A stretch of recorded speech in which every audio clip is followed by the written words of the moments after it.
because I had plenty of shut-eye all the same, thanks in no small part to England's magnificently uninspired goalless draw with Scotland. More on the footy later and the hordes of jolly but ticketless Scots fans who journeyed south for the game and went on to break every COVID rule breaking. From alarm clocks to alarm bells then, are they ringing inside Downing Street as the Tories brush themselves down from a frankly shocking and bruising by-election loss, losing a 16,000 odd majority, turning it into an 8,000 deficit to the Lib Dems. Congrats to the new MP there, Sarah Green.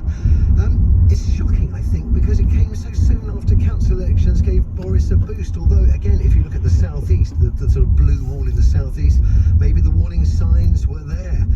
Has his broken promise on Freedom Day come at such a heavy price?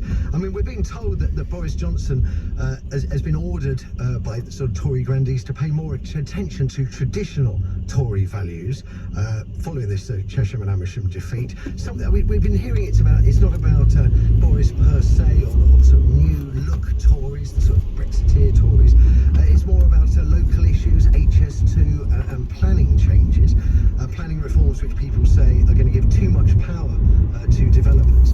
And we're told in the Telegraph that like 100 Tory MPs, including ministers, are now plotting to water down these planning reforms in the hope it will win back traditional support. I wonder if that will be the case. I wonder if we're witnessing something more of a sea change in the political landscape that's seen your forgotten working class Labour voters switch to the now sort of rabidly pro-Brexit Tory party, while this new look Conservative party, and I think it does look very different from the party that even Theresa May was leading, it is now perhaps viewed with distrust by many dyed-in-the-wool true blues in the southeast.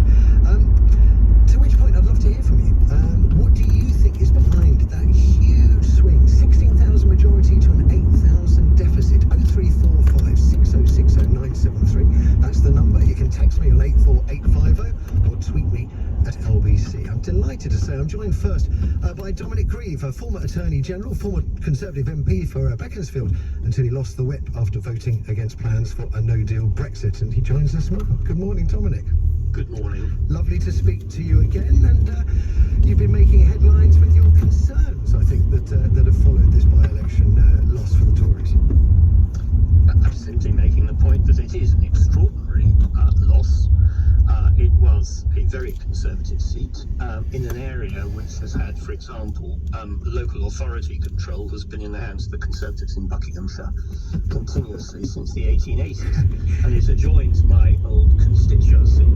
But it didn't come as a surprise, because I'd sensed in the last few weeks, I still have plenty of contacts there, that it was going to be, I couldn't say that it was certain that the Conservatives were going to lose, but it was going to end up very badly for the Conservatives. Now, you touched on a number of issues. Clearly HS2 runs through the middle of the constituency, and I think that has been a subject of considerable grievance. But in a way, HS2, it's not that it's over because the construction's going ahead, but voting, it didn't, although it may have dented Cheryl Gillen's majority a little bit in 2019, it didn't have the sort of effect we've just seen here. Green belt policy, yes, undoubtedly. The area is largely green belt, an area of outstanding natural beauty, but that policy, although I think it's worrying and will have played a part, hasn't yet crystallised to the point, I think, where people fully appreciate its implications. Although I have no doubt there's anxiety, because planning was the single biggest issue in both my seat and also in Cheryl's. But I think that what's more about this is deep and deepening distrust of the Prime Minister. The Prime Minister is a disruptor. You only have to look at this to see about his style of government, about Brexit, which is a disruption, even whether you believe in it or not, it is still disruptive. And all this is education changes, another thing. All these things are taking place against a background of a constituency which is one of the motor forces of the UK economy. Outside of London, the Thames Valley is where the wealth is generated in the United Kingdom. And there are lots of people in business, there are lots of people with SMEs who are disrupted by Brexit, who found that their continental partners, they can't trade anymore. I think it's just a massive growing resentment against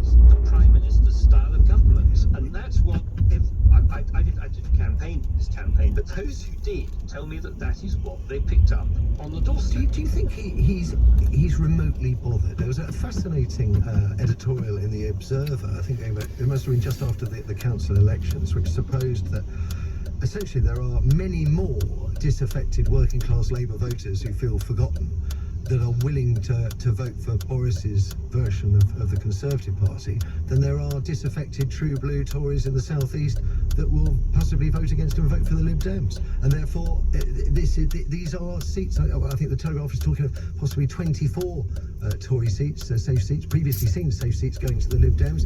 Maybe Boris doesn't care, he's done the maths.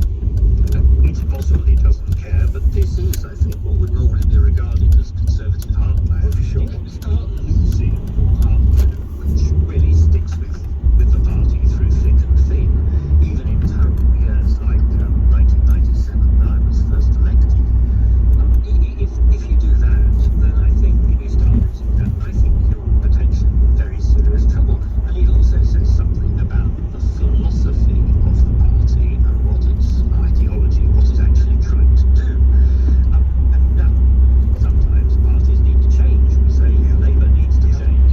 But on the other hand, if you start departing from some of your own core values, you are in pretty dangerous territory.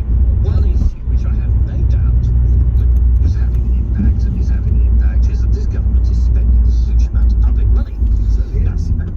Now, at some point, that is going to have to be paid for. And the question is, who pays for it? Well, the answer is the voters of Chesham and Amersham, who are the principal producers of, along with others, of taxation. I saw. It's something like 1/6 of tax income comes from chief execs and people of that sort of status. I just wonder, because at the heart of this is, there wasn't the argument it's the forgotten North, is what we were hearing in the general election, in the last general election. Now we're hearing the forgotten South, and it just struck me, it's just such a simple question, but is it possible for government to remember, to care for both the North and the South simultaneously? And they talk about levelling up, but levelling up is perceived, I think, as not necessarily good news for the South East. I think it is possible to reconcile the two. I'm sure that if you went out into the streets of Chesham or Amersham and you said, do you think levelling up and improving places like Middlesbrough is a good thing to do, you'd get a 100% universal response that it is. So I don't think that is the issue. The issue, I think, is much more about tone, about is this a government which inspires confidence? And does the Prime Minister appear to be a statesman? Is the United Kingdom being successful on the international stage, or is it being humiliated, as arguably you could say happened at the G7? Does the government appear to have credible long-term policies for the UK's prosperity, or does it seem to be leaping from one gimmick to the next? And the Prime Minister is a hugely successful entertainer. We can see this by his style of how he approaches everything. He has a capacity for making people smile. He has a capacity of making people feel optimistic about the future. But the doubts about whether he's capable of doing more than that were already around in the 2019 election, because I remember it when I was standing as an independent, but it was masked by the fact that people were so horrified and frightened by the prospect of a Corbyn government that they would say on the doorstep, oh, we must give them the benefit of the doubt. I'm going to leave it there, John. I don't know whether we've lost the line or not. That was Dominic Green, former Attorney General, former Conservative MP for Beaconsfield, and something of a critic of Boris Johnson, I think you'd all agree. I'm going to turn now to Charlie Peters, a journalist who wrote a piece in The Spectator titled "The Tories Should Ignore the Amersham by-election," written, of course, after the event. He joins us on the line now. Good afternoon, Charlie. Oh, good morning, I should say, Charlie. God, wishing the day away already. Good morning to you, sir. Good morning. A really very robust critique of the election in The Spectator, in which you really argue that property development, in many ways, is the key out of the Tories' troubles. Absolutely. Well, I think we heard many reasons just then why Mr. Green might suspect voters have lost their trust for the Conservatives in Amersham. But I think almost certainly the bit that he underplayed the most and was keenest to underplay is this issue of development and housing. Campaigners on the doorstep from both blue and yellow rosettes reported that issues that people reported having concerns with, and those are increasingly the concerns that are felt among wealthy members of the electorate around the country, but especially in the south and London. In many ways, I can understand that, because broadly, a lot of their wealth is in property, and by looking to develop more homes, the government is putting that wealth at risk. But of course, it must do this because many young people, and indeed those well into their 30s and 40s, can't afford to buy houses, settle down, and indeed start families and become conservative. So obviously, I can understand why they feel that way, but it's quite clear that they have that frustration over housing, not about Britain's place on the world stage or their credibility of the G7. But even if we follow that housing thread, it still doesn't necessarily throw a sort of a safety belt around the southeast, the Tory blue wall in the southeast, because there's going to be development all over the country. As you said, some development is perceived positively by people, others negatively, and I'm not sure there's anything you said about property so far would encourage anybody in Amersham and Chesham to return to the Tory fold. No, I agree. I'm quite happy for the Conservatives to lose Amersham and Chesham in exchange for house prices dropping by around 50 to 60%. Isn't that something of a fantasy? I mean, we've had development spurts of development over the years. I don't remember property prices plunging by 50% at any time. Well, that would be the dream, because of course lots of young people, they are hundreds of thousands of pounds away from possibly owning a home. But there is a way that the Conservatives can give young people the opportunity to get onto the housing ladder and not push these members of the kind of anti-growth coalition away from their vote, which is called street votes, which would allow people to vote for new developments on their street if they should want them, and would also allow them to own the new property. So it's kind of a win-win opportunity for the Conservatives. But even if they don't take them, even if they do push for development, it is true that many places in the southeast and London and indeed the southwest would then go to the Liberal Democrats or even Labour or the Green Party. However, for every Amersham, there are places like Sherwood in Nottinghamshire, which had a majority of 200 in 2010, and after a ginormous amount of development in the area, close to a city, good transport links into Nottingham, now has a majority of 16,000, just what the Tories lost in Chesham. Could I ask you, did you foresee Chesham going? Yeah, sure, absolutely. Did you foresee it by going by such a number, a 16,000 majority to an 8,000 deficit? No, I wouldn't say that, but I think lots of people have predicted that swing in the same way that lots of people very comfortably predicted Hartlepool going Conservative, and many expect Hadley and Spence to do the same soon. Charlie Peters. Okay, I'm going to have to leave it there. Lovely talking to you, Charlie Peters. It's one thing I have to say, the street votes idea that he was outlining there, well worth reading up about in The Spectator.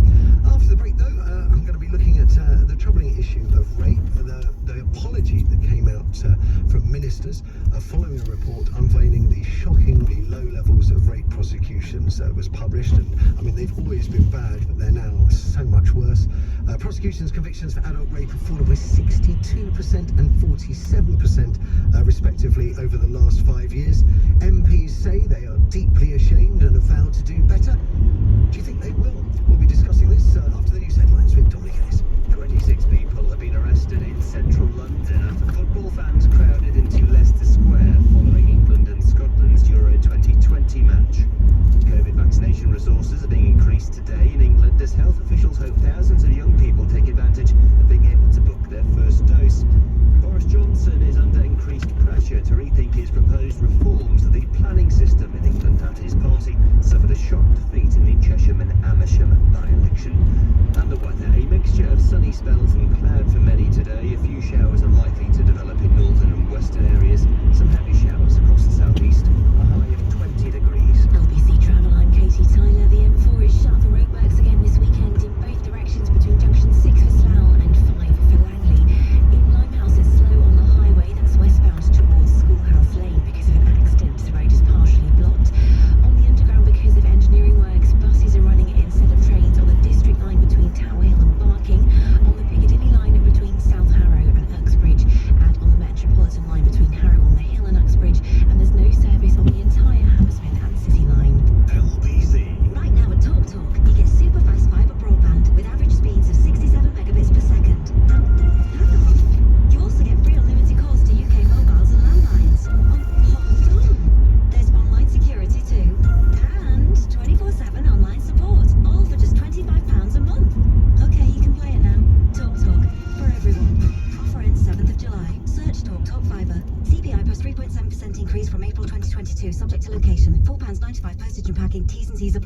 can our trains take you this summer?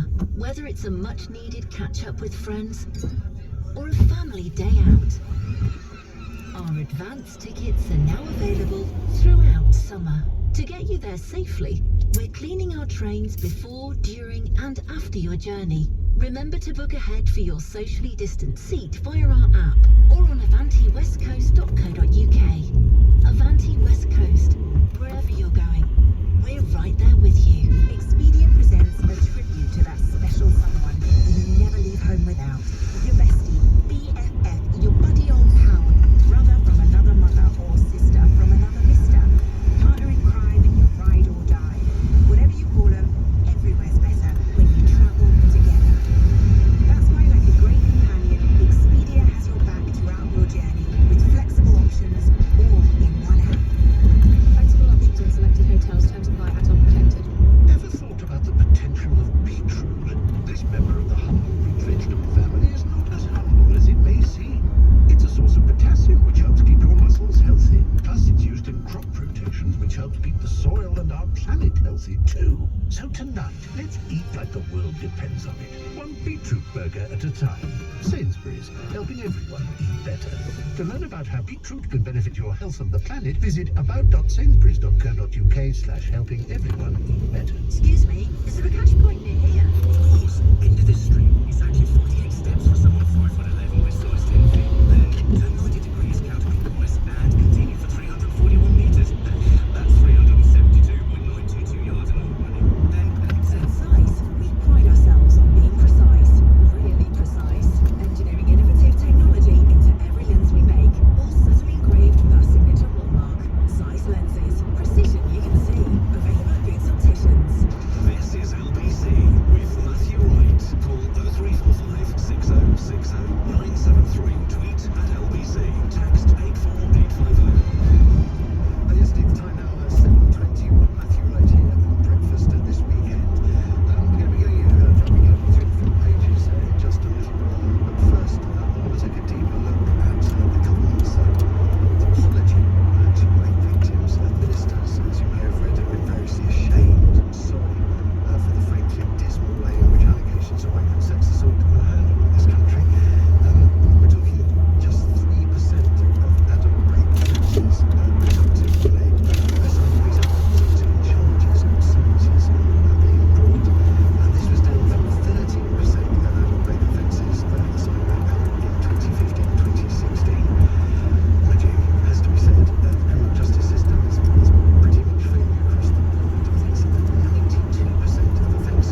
later because of a story on today's front page of the Daily Mail. I'll read it all to you, the headline. It's quite lengthy and also quite shocking. Mail investigation reveals full details of Yard Chief's interview with Prince over wild crash claims. And then in the big Helvetica bold headline, police quiz Charles over Diana murder conspiracy. You remember that note she left Paul Burke claiming that she was expected to die in a car crash? Well, Charles was interviewed as a witness. The Daily Mirror, they've gone for the football, flopscotch. Lacklustre England held by Scotland in 9-0 Euros clash. Gutted fans boo Lions, but Tartan Army Party continues. And the Daily Star, which is, I think it's proved to be something of a lifesaver during COVID, with its rather amusing front pages. There's what Dominic Cummings, you recall, wearing a mask, wearing Cummings mask, and got a free pass to travel around the country. They put down spoon botherer Yuri Geller is responsible for England's really boring performance. It's all down to Yuri Geller, apparently. Spoon botherer thought stars tinfoil hats to make 3 legs really boring. Oh dear, lots more to come on a much more serious note in the next half hour, including the business news, when we'll be looking at some lucky billionaires, or I should say, like a future billionaires coming from Finland, a fintech company. This is Matthew Wright on LBC. Coming up after the news headlines, we're going to be talking about Andrew Lloyd Webber and his defiance over COVID regulations in the theatre industry. That's coming up after the headlines with Dominic Ellis. 30 people have been arrested after trouble broke out in central London, where football fans were watching England and Scotland's Euro 2020 clash. The tie ended goalless, meaning both sides can still qualify for the last 16 of the tournament. Coronavirus vaccine resources are ramping up today as health officials hope thousands of young people take advantage of being able to book their first dose. This is the first weekend where every adult in England is eligible to get a jab. And a co-chair of the Conservative Party has said the government has been sent a warning shot following their Chesham and Amersham by-election defeat. The vote saw the Liberal Democrats overturn a 16,000 Conservative majority. And the weather, a mixture of sunny spells and cloud for many, a few showers developing in northern and western areas, some heavy showers across the southeast, a high of 20 degrees. This is LBC. As lockdown eases, there's plenty to look forward to. I'm really looking forward to dining out on special occasions again and not having to do the washing of my clothes.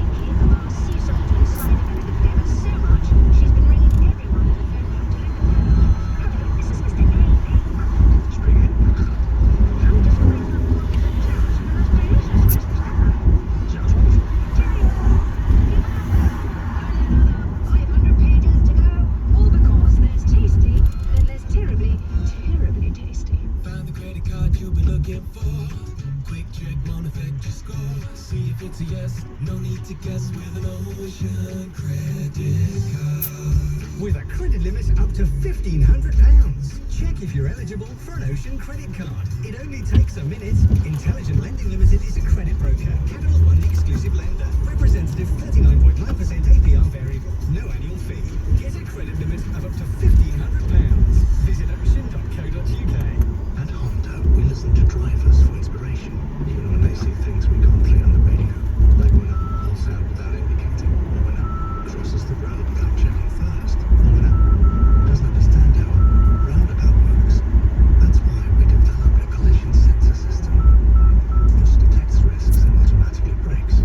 And to keep all family road trips family friendly, it's included as standard with the new Honda CR-V